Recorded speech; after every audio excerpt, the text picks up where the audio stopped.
And how did you find out too when UFC bought the WEC? They told us all. They told us Mm, all in the back that uh that me and the Korean Zombie, our fight was the last WEC card. And if you noticed, we wore those blue gloves with no logo on them. oh So yeah. we wore gloves with no logo on them. So I still got my pair. And me and him have talked about it. I'm gonna send him one of mine. He's gonna send me one of his, and we're gonna That's so sign them. cool. Yeah, so That's so cool. that's kind of cool that he still has his and I still have mine.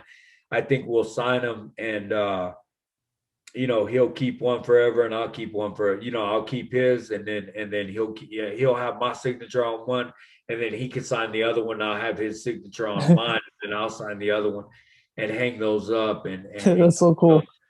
it'll be kind of cool. But yeah, we knew that they were gonna buy us out and that we're all gonna go to the UFC. Um, so it was it was cool. It did feel good to go back to the UFC, because we were considered like the little brother of the UFC in the Hmm. WEC. So when they brought us on, then we were all UFC. So it felt like we had graduated from JV to varsity. Yes. But it was kind of cool.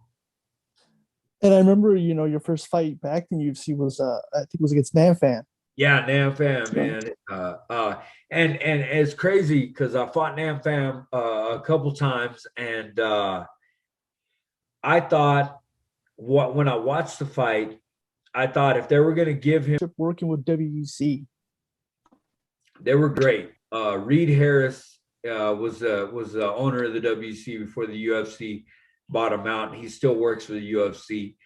He was a lot like Dave Feldman. He really cared about the fighters, and me and him actually still talk to this day. He's just a good dude, man, and I really enjoyed fighting for him as well. I always told Feldman, uh, "You're the you're one of the best bosses, man," and he was like, "Not the best," and I was like, "Man, I don't know." I'm real good friends with one of the guys that was one of my bosses, and that's what I'm talking about here, Reed Harris. So,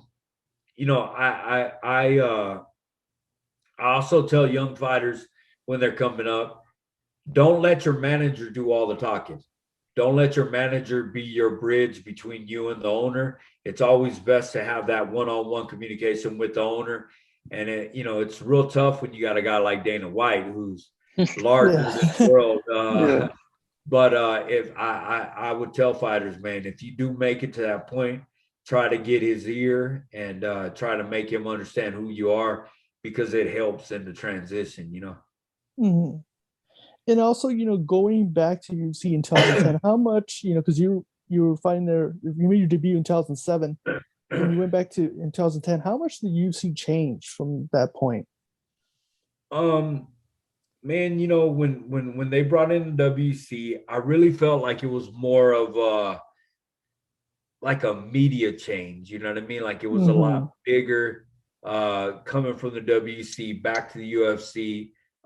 It felt different, but at the end of the day, we just got more media out of it. Like they started focusing on the fighters, and that felt good.